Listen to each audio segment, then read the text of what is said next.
He kicked my soup can into the street like it was garbage, then flung my blanket, my Bible, even my late husband's photo into the gutter, all while the city's polished councilwoman looked on, arms crossed, clipboard in hand. "Clear her out," she said, like I wasn't a human being. I'm 73, homeless, not helpless, and when they tried to erase me with boots and badges, they didn't know I'd turn the whole city upside down, starting with a broken music box and a little girl who saw everything. I never thought a cardboard box would become my last defense against the cold. But that morning, as wind curled under the bridge like a snake slipping into my bones, I pulled my frayed shawl tighter and whispered into my hands, blowing warmth into cracked palms. "My name is Martha Lee. I'm 73, once a florist, once a wife, once a mother, now invisible." Until the day a uniformed man made sure I'd be seen, but not with kindness. He kicked my soup can. That's how it started. One swift motion from his polished boot, and the dented metal cylinder, still warm, flew into the street like trash. I flinched. My hands trembled, not just from the wind.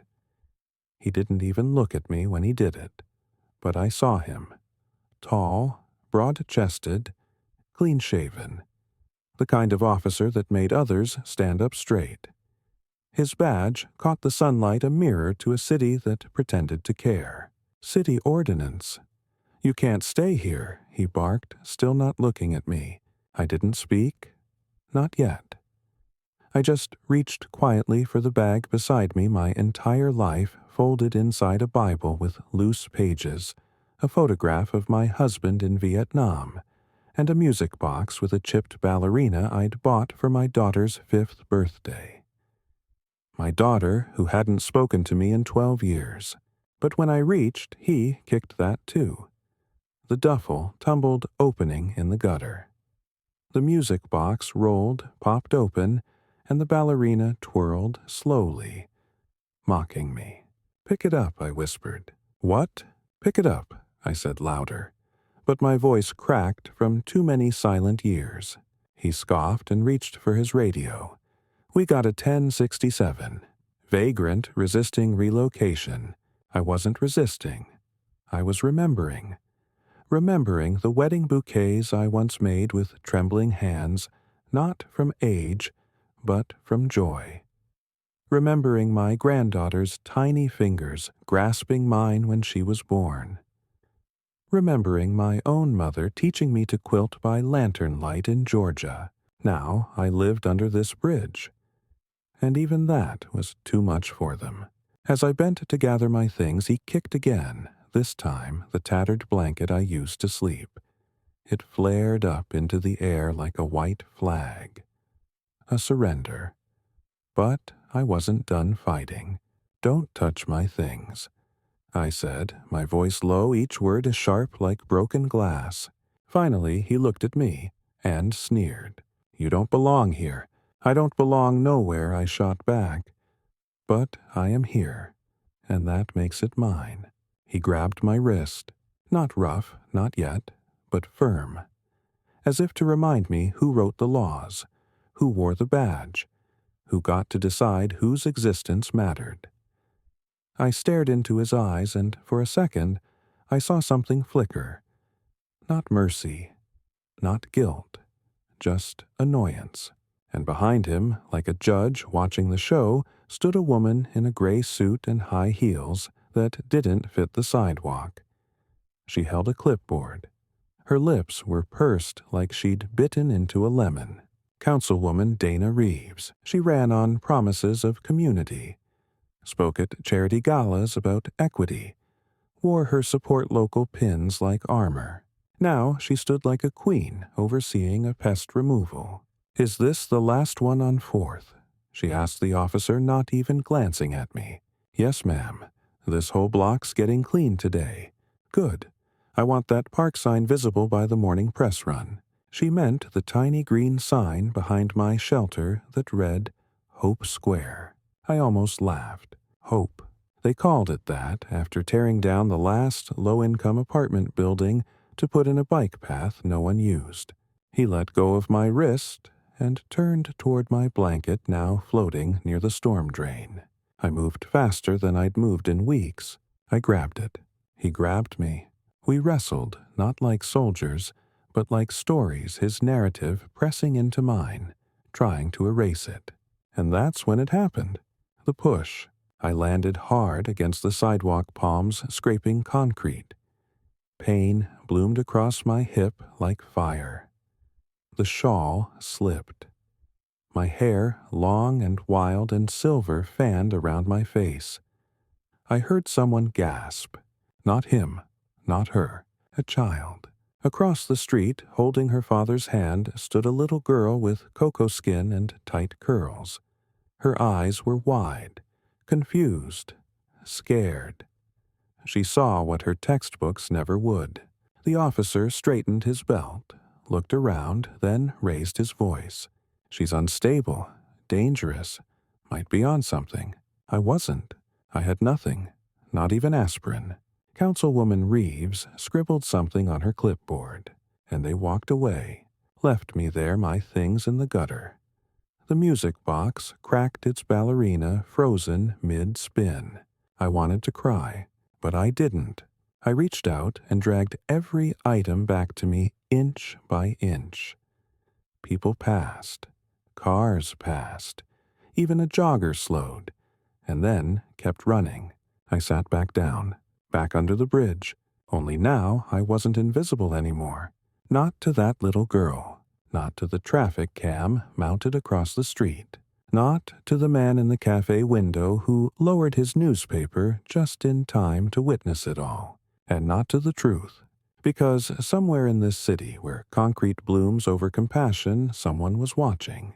And someone was going to care. Eventually, I looked at the sky, gray and dull like dishwater. Then I took the photo of my husband and pressed it to my chest. I saw you fight, I whispered. Your war's done. Mine's just begun. And in that moment I felt something stronger than shame. I felt resolve. I was going to rise, not for me alone, but for every forgotten soul with a blanket for a roof, and a name no one bothered to ask. Let them come for me again. Next time I'd be ready, and the city would hear me roar. They thought I would disappear, that I would crawl deeper under the bridge and wait for the next storm to wash me away like the city's forgotten litter. But when you've lost everything, your home, your family, your pride, there's a kind of freedom in it. You stop fearing what they can take. You start remembering what they can't. That morning, my hip still ached from the fall, but I didn't groan. I didn't whimper. I stood. I returned to the corner cafe, the one with the man who had lowered his newspaper. I didn't expect warmth, but I was chasing truth now. Not favors. He was there. A wiry man in his late 50s, beard, streaked gray, wearing a brown corduroy jacket. His coffee sat, untouched eyes locked on the corner where I'd been shoved the day before. He met my stare. Then, slowly, he tapped the edge of his saucer once, twice, and nodded at the seat across from him. I stepped inside. The moment I sat, a waitress approached. She was young, Latina, with a tired smile. "Ma'am, you okay?" she asked gently, eyes flickering to the scabs on my palms. Before I could answer, the man intervened. "Bring her a tea. Honey, not sugar." She nodded and vanished like smoke. "I'm James Holloway," he said. "Used to be a reporter. Now I just watch. That corner's been mine since the city council sold my old paper to a hedge fund." I blinked. "You saw." I saw enough. He reached under his jacket and pulled out an old camcorder. Dusty, but intact. I record everything. Force of habit. He hit play, and there it was. Me, on screen. Grappling with the cop. My bag in the gutter. The councilwoman's heels clicking like a gavel of shame. But what froze my breath was the child. standing across the street, her wide, innocent gaze capturing more truth than any broadcast. "You need help," he said. "I need justice." He smiled, not kindly, but like a soldier recognizing another survivor. "That's harder, but maybe not impossible." He pulled out a red binder, thick, weathered, stuffed with articles, emails, maps. Councilwoman Reeves. He said, "Flipping pages has a pattern. See this 2018. Cleared unsightly tents before a real estate vote. 2019 removed food vendors before a gala. Every move scripted. Everything image over integrity." I leaned in, so I'm not the first. You won't be the last unless someone draws the line. I looked at my cracked hands, the music box, the bridge. "I'm no leader. Doesn't matter. You're a witness. That's enough." He handed me a worn notepad. "Write your story. Every detail. Time, date, smells, sounds. It matters. Truth has texture. The more of it you give me, the harder it is for them to deny." I stared at the blank page like it was a battlefield. Then I wrote, March 14th, 8:27 a.m. I was holding a spoon when he kicked it. The next days passed like chapters in someone else's life. I wasn't just surviving, I was gathering. The barista at the cafe whispered about a man who'd been evicted after speaking up about the council. A janitor in the public library pointed me to city records no one checked. A college kid showed me how to use the free Wi-Fi to upload video clips to an anonymous account James had created called The Square Truth. We weren't loud, but we were precise. I learned how to read ordinances, how to ask questions without raising alarms. I dug into the local archives and found a petition signed by 30 residents opposing Hope Square Park renovations due to displacement. It had been buried, just like us. But then came her, the woman with the red binder. Not James's, hers. She found me near the back gate of the bus depot, folding up my blanket in a spot the city hadn't yet claimed. She didn't smile. She didn't offer food. She just said, "Martha Lee." I tensed. "I'm Valerie, civil rights attorney. You don't know me, but someone's been sending me footage." I looked past her to a sedan idling by the curb. In the back seat, I saw the curls of that same little girl from the video. Her eyes met mine again. She couldn't sleep, Valerie said softly. Kept asking why the nice grandma got hurt. My knees buckled. She caught me before I hit the dirt. "I want to help," she said, "but you need to know. They'll come after you harder now. They'll smear you. Say you're mentally unstable, fabricating, maybe even dangerous." I looked her straight in the eye. "I've been called worse, but I've never been a liar." She nodded. Then she opened her red binder. Inside were affidavits, statements, case law. One page showed the city's policy on homeless relocation, highlighted, underlined, and annotated. That officer violated 3 statutes, she said. And Councilwoman Reeves. She gave a direct order to clear the space before a press event. That's not just unethical, it's unconstitutional. I swallowed, and in that moment, the full weight of what I was doing hit me. I wasn't just fighting for a blanket. I was dragging sunlight into their shadows. Valerie handed me a folder. "We file next week." I opened it and saw my name on the first page. Plaintiff, against the city of Leeville. The bridge, the ballerina, the soup can. All of it was going into the record. I stood taller. I didn't ask if I'd win. I asked if the truth would finally be louder than their lies. And for the first time in years, someone answered without flinching. Yes, I didn't sleep the night before the press conference. Not from fear, not from cold, but from a storm inside me, memories and fire rolling and crackling through every inch of my bones. For the first time in years, I wasn't just enduring. I was building. And what I was building would shake the marble columns they'd hidden behind for too long. Valerie picked me up in a gray sedan at dawn.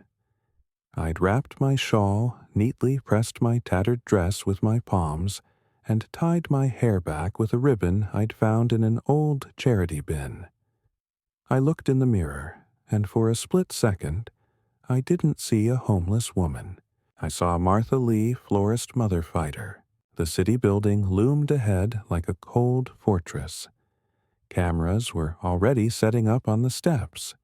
Reporters clutching mics, makeup artists dabbing brows, interns running cables.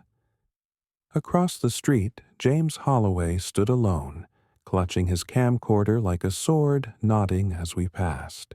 And behind him, quietly but unmistakably, people were gathering. Not many, but enough.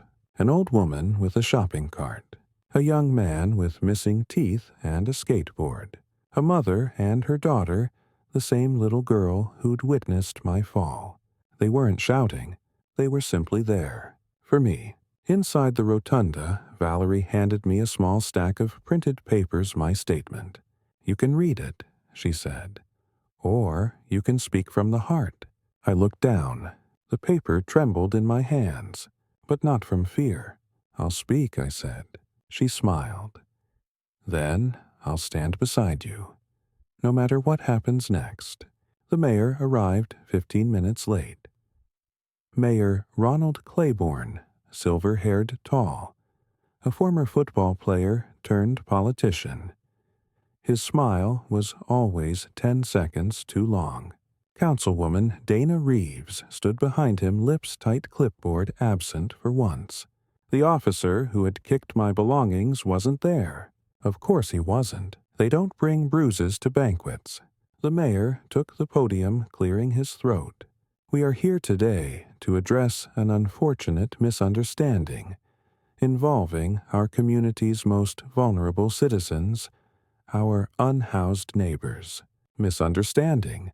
That word struck like a match across sandpaper.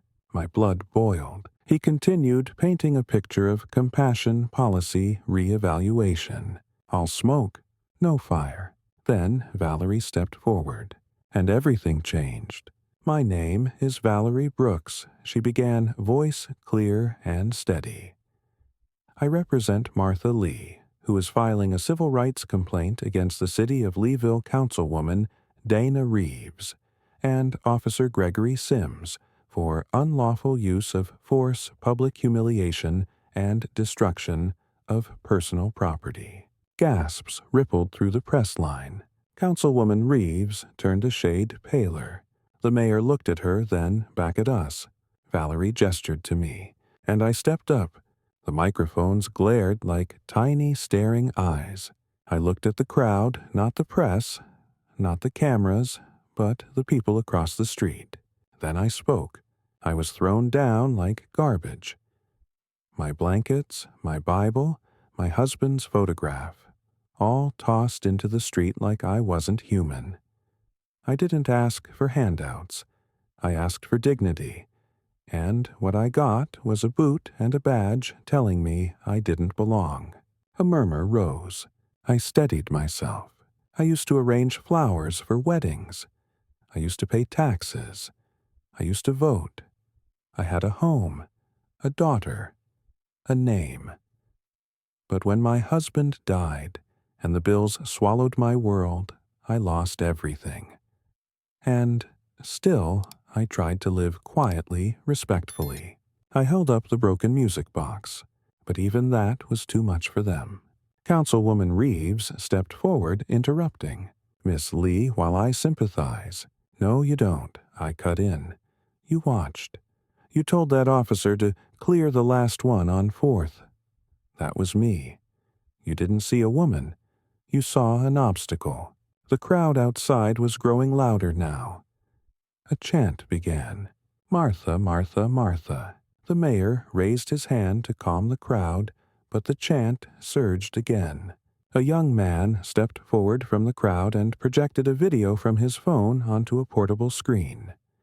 The footage showed everything: my fall, my cry, the little girl. Then silence. Councilwoman Reeves's eyes darted. Mayor Claiborne froze. The narrative had shifted. They couldn't erase me anymore. Valerie stepped in again. We demand disciplinary action against Officer Sims. We demand Councilwoman Reeves be investigated for misconduct.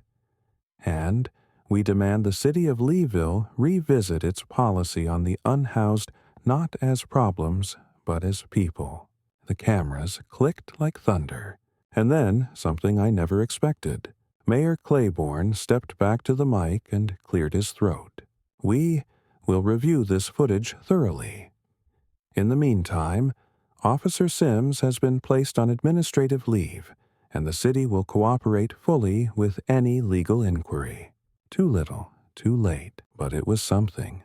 As the press scattered to file their stories and the city staff retreated behind polished doors, I stood on those marble steps, head held high. The crowd approached. One by one, they reached for me. A handshake, a hug, a whispered thank you, and then the little girl. She ran to me and handed me something.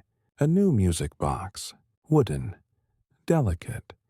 A ballerina twirled slowly under glass. She said you needed one, her mother whispered. I pressed it to my chest, and I cried, not from shame, from hope. Hope reborn in the square where they'd tried to erase me. I wasn't invisible anymore. I was undeniable. The morning after the press conference, I awoke to the sound of my name loud echoing repeated. Not from a friend, from a television. Someone had rolled a flat screen to the back of the shelter, left it on like bait. On screen, a suited anchor leaned forward, dramatic, suspicious. And now questions arise about Martha Lee, the homeless woman at the center of the city's latest controversy. Who is she really? And why was she under a bridge for so long? They found my mugshot from 14 years ago.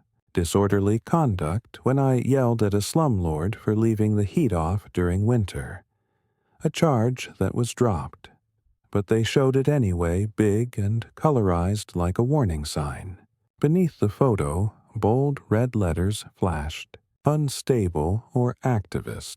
I didn't move, didn't blink. Just stared as they dissected me. She has a history, the anchor claimed. A pattern of anger. Some suggest she's exaggerating for money or attention. And then worse, a woman appeared on screen. Councilwoman Dana Reeves. Well, she said, voice smooth like syrup over poison. We've always tried to work with the homeless community. But sometimes people choose chaos over help. Chaos. My fingers clenched. They weren't just fighting me. They were trying to rewrite me. James called 10 minutes later. I warned you, he said. They're doing damage control. It's not about truth now, it's about narrative. Valerie was furious. She drove over immediately. We have to file a cease and desist. Maybe an injunction. But first, we fight fire with fire. I looked up. I don't want revenge, I said. I want correction. She understood. So we responded the only way they didn't expect, with facts. That night, James uploaded a new video, raw, unpolished, but devastating. He found 3 other victims of Officer Sims. One had bruises. Another had filed a complaint years ago that was mysteriously dismissed. A third, a war vet, spoke haltingly through PTSD, but said clearly he hurt people because he thought no one was watching. The video gained traction, then exploded. Within 24 hours, it had over 200,000 views. National journalists picked it up. Hashtags appeared. Stand with Martha Durkheim's dignity under the bridge. But then came the visit. Late night, a knock at the shelter gate. 2 men in dark suits. City attorneys. Smiles without souls. They offered me a settlement, $10,000. If you drop the case, one said, we can make this all go away. Valerie stepped in front of me. We're not interested. It's a generous offer, the man insisted. For silence, I said, stepping forward. Is that what you pay for justice these days?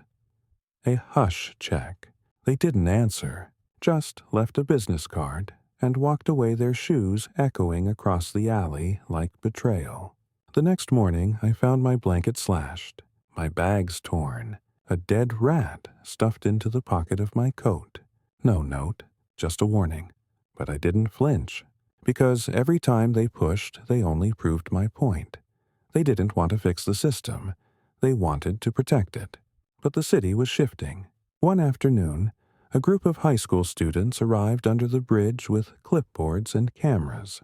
Miss Lee, a tall boy, asked, "We're doing a civic justice project. Can we interview you?" I smiled gently. "Only if you promise not to clean me up too much. I want them to see me as I am." I told them everything.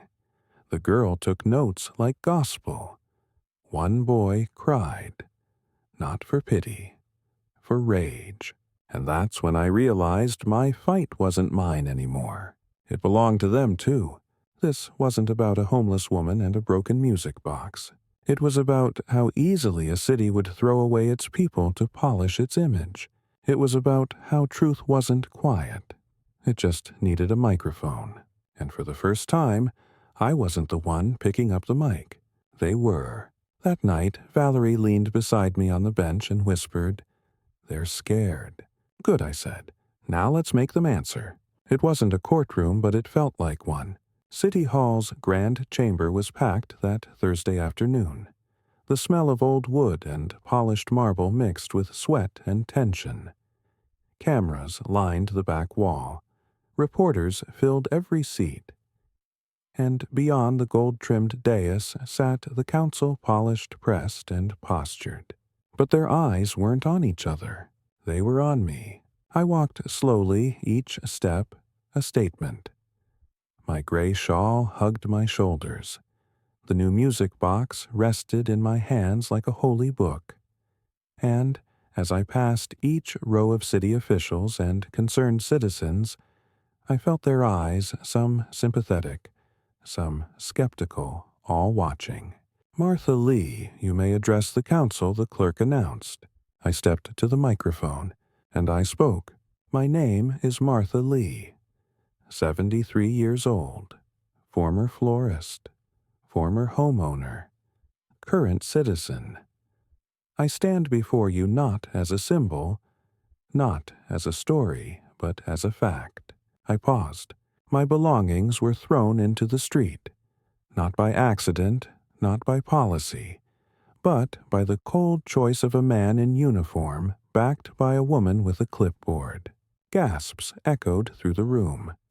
Councilwoman Reeves stiffened, her eyes narrowing. I held up the broken music box. This was a gift for my daughter. She never saw it. Because after my husband passed and the bills buried us, I lost everything, including her. I became what you call unsightly, an eyesore. I took a breath, but I never stopped being a person. Councilman Reyes, the only one who'd ever spoken to me like a human being during the old food bank days, leaned forward. "Miss Lee, can you clarify what you're seeking today?" "I want change," I replied. "I want policies that see people. I want officers trained in humanity, not just authority. And I want the woman who watched me be shoved into the street and did nothing to be held accountable." Councilwoman Reeves scoffed, grabbing her mic. "Let's be clear, Miss Lee. You were trespassing on public land designated for renovation." I raised my voice, calm but unyielding. "That land is named Hope Square. What hope is there if the only thing it pushes out is people?" Reeves opened her mouth again, but the chamber doors swung wide. A line of citizens filed in. One by one they came to speak. A veteran in a faded cap. Officer Sims cuffed me for sleeping in a stairwell. I showed him my discharge papers. He threw them in the trash. A mother with twins Reeves cut our housing grant while greenlighting a luxury dog park. A teacher. My students asked me why a grandma had to sleep in a gutter. I didn't have an answer. Each story landed like a blow, and behind them, standing quietly in her Sunday dress, was the little girl, holding her mother's hand. Clutching a sign in glittery paint, I saw her. The chamber fell still. Councilwoman Reeves stood visibly rattled. This is a circus. This is manipulation by activists. Mayor Claiborne cut her off. Dana, sit down. The silence that followed was thunderous. He turned to me. Miss Lee, while this hearing is not a court of law, we are not blind to public concern. Effective immediately, Officer Sims has been terminated from duty. An ethics review into Councilwoman Reeves' conduct is underway. He looked at the crowd. And the city will be forming a homeless advisory board. I'd like you to lead it. I blinked. Lead. You've lived the policy. That gives you more wisdom than any of us. I stood frozen, not because I was afraid, but because for the first time the city was listening. Valerie squeezed my shoulder. James nodded from the back, recording every moment. I stepped down from the podium and looked once more at Reeves. Her eyes were wet not from sorrow but fury. Her grip on the polished armrest trembled. Her clipboard, once ever-present, was gone, replaced by consequence. As I left the chamber, a reporter shouted, "Miss Lee, do you forgive them?" I stopped, turned, and said, "Forgiveness is earned, not demanded." Let's see what they build in place of what they've broken. Then I walked out, and this time the door closed behind them. A week passed. Then two. The nights under the bridge didn't feel as cold anymore, but not because the wind had died. Because something had shifted. Because I was no longer alone. Donations started arriving. Not just money. Coats, boots, blankets that smelled like lavender instead of mildew. Notes tucked into them for Martha, from someone who sees you. I couldn't stop crying, but not the kind of crying that empties you, the kind that fills, the kind that reminds you the world may forget you for years, but it can still remember in an instant. One morning, I awoke not to sirens or shouting, but the sound of laughter. Children playing at Hope Square. Yes, Hope Square. Not fenced off, not patrolled, open. Because 3 days after the hearing, Mayor Claiborne announced that instead of razing the area, the city would be converting it into a community shelter and outreach garden, co-designed by the very people who once slept on its soil. And they named the new wing after me, the Martha Lee Dignity Pavilion. I didn't ask for it. I never would have. But when they unveiled the plaque, I saw something I never imagined. My daughter, standing near the back holding a bouquet of fresh peonies. I couldn't move. She walked slowly toward me, eyes glistening. "Mom," she whispered. I saw the video. I didn't know. I didn't try to know. I reached out. My hands, once steady with petals, trembled now as they touched her cheek. "I'm still here," I said. "That's all that matters." We wept, two women, scarred by time and silence, finally remembering the language of love. Later that afternoon, I returned to the cafe where it all began. James sat in his usual seat. This time he had tea waiting for me. "They took her badge," he said, sliding over his phone. On screen, Councilwoman Dana Reeves resigns amid public pressure and ethics probe. Her clipboard, that symbol of false power, lay abandoned on her desk in the photo. No title, no camera crew, just a woman undone by the truth she tried to bury. I sipped the tea. Let it warm me from within. Funny, I said. The one thing they couldn't erase was what hurt the most. He nodded. Your story. No, I smiled faintly. My name. That night I visited the shelter one last time. Not to sleep, but to speak. The room was full. Formerly unhoused folks, social workers, nurses, students. We sat in a circle, and I told them what I'd learned. That bridge didn't break me. That cop didn't define me. And that clipboard didn't silence me. You know what did all that? I pointed at my own heart. Giving up. That was the real danger. That's what they counted on, that we'd be too tired to fight. I looked around, but we're still here, and we're going to build. Applause thundered through the room. Later, I walked outside. The stars were sharp in the sky, the wind crisp, but not cruel. And there, at the base of the street lamp, was the little girl again. She ran up and hugged me. No words, just that. Just truth in the shape of arms. Her mother stood nearby nodding. You gave her something no school could teach, she said. I kneeled down and whispered to the girl. You keep watching, all right. Keep asking questions. Never let them tell you what to see. She nodded fierce and full of light. And I knew my time under the bridge was over. But my voice, just getting started. The morning of the first frost, I returned to the place it all began. The bridge on 4th, empty now. Quiet. A few rappers danced in the wind, but no lives. No souls huddled beneath the cement.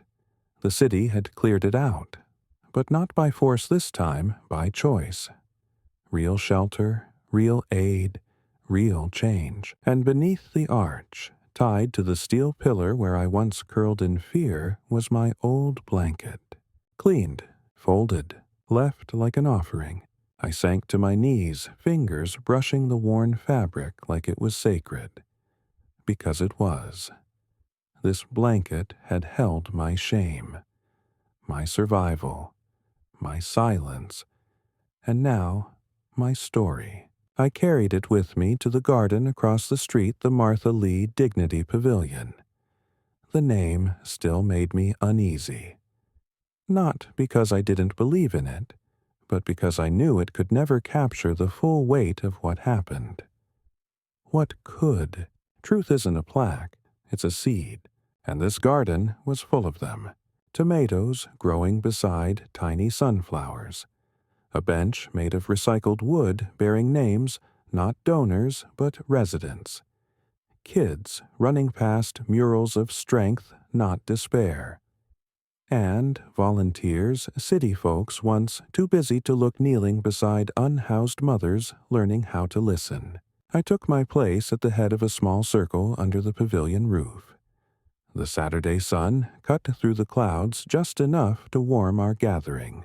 James Holloway sat with his new digital rig no longer hiding his camera, now invited. Valerie stood beside me with a stack of pamphlets.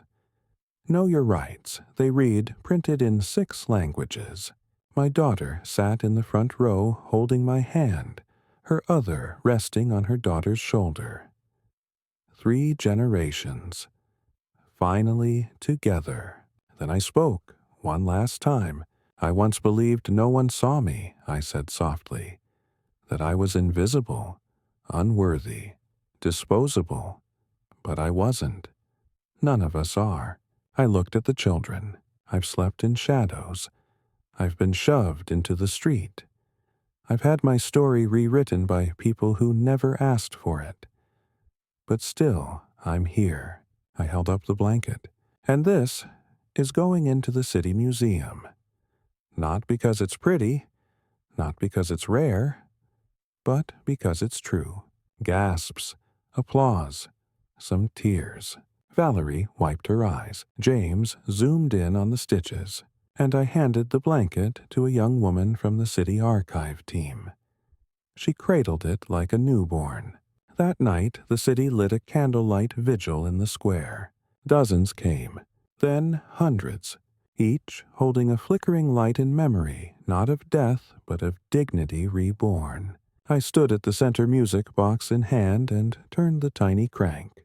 A melody rose into the cold sky, soft, steady, unbroken, and as the ballerina twirled, I whispered something only she could hear. You never stopped dancing, even when they tried to shut off the music, because that's what they never understood. You can strip someone of shelter, of belongings, even of their name, but not their soul, not if they decide to stand. And I had stood, not as a victim, but as a voice.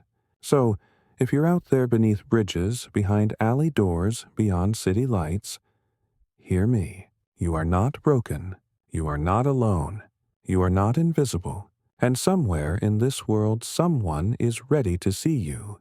All you have to do is rise. In a world that often looks away, seeing someone is an act of revolution. I was discarded, dismissed, and dehumanized, but I didn't stay silent. I stood up not just for myself, but for every forgotten soul living in the margins. And in doing so, I learned something simple but powerful. Dignity isn't given by status. It's claimed by courage. We are not defined by where we sleep, what we've lost, or who hurt us. We are defined by how we rise. If this story moved, made you angry, made you hope subscribe to this channel for more true, powerful, life-changing stories. Comment below. What would you do if you saw someone like Martha share this story, because someone out there needs to know they are not invisible? Your voice matters, just like Martha's.